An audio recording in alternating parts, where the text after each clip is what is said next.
Znovu vás pozdravujem z Angoly. Napriek tomu, že do priebehu samitu Európska únia Afrika výrazne zasiahol neformálny summit Európskej únie k americkému mierovému plánu pre Ukrajinu, vzťahom s africkými krajinami musí Slovensko venovať pozornosť. Nielen kvôli tomu, že nám to velí suverénna slovenská zahraničná politika orientovaná na všetky 4 svetové strany, ale najmä preto, že by sme mali nadviazať na éru vzťahov bývalého Československa s africkým kontinentom. Bolo to Československo, ktoré mnohým africkým krajinám pomáhalo v národno-oslobodovacom boji a vymanení sa spod kolonializmu. Stavali sme tu aj školy, aj nemocnice, posielali mnohých expertov, umožňovali štúdium afrických študentov na našich školách. Keď som včera vystúpil v angolskom hlavnom meste Luanda z lietadla, privítal ma oficiálny predstaviteľ Angoly, hovoriaci plynule po slovensky, pretože u nás študoval v minulosti právo. Aby sme nezostali len pri rečiach, otvárame v Afrike 3 nové veľvyslanectvá.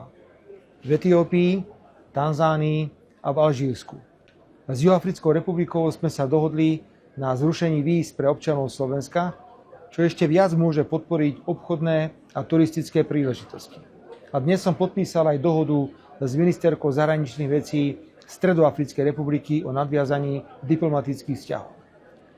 Predpokladám, že naše intelektuálne špičky, sediace v bratislavskej kaviarni, si nenechajú ujsť príležitosť, aby tieto diplomatické snahy slovenskej vlády primerane zohavili.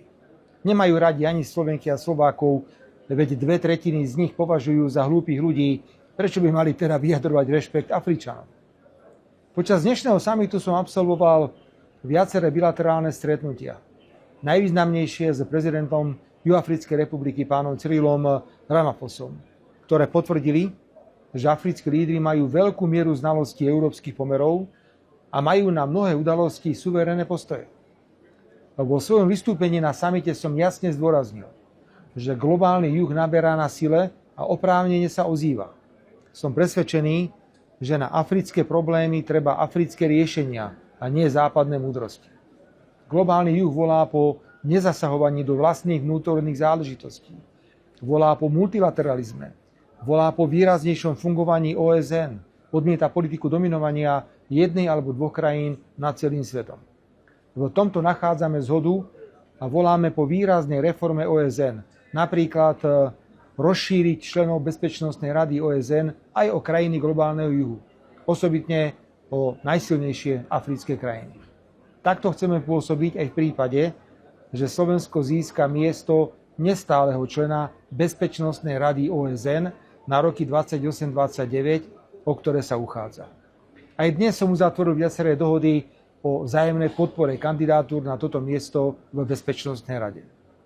Momentálne pracujeme na mojej oficiálnej návšteve Juhoafrickej republiky.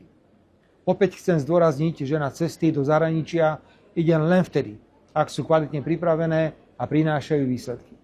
Po zrušení vízovej povinnosti do Juhoafrickej republiky, pri existencii silnej slovenskej komunity v tejto krajine a pri neexistencii žiadnych otvorených politických otázok medzi Slovenskom a Juhoafrickou republikou je táto vyspelá krajina pre nás osobitne zaujímavá.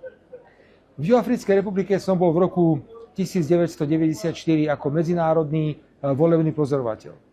A bol som svedkom úchvatných udalostí, konca apartheidu a nástupu Nelsona Mandelu a jeho Afrického národného kongresu. Jelajahi cara baru mendapatkan informasi. Download Metro TV Extend sekarang.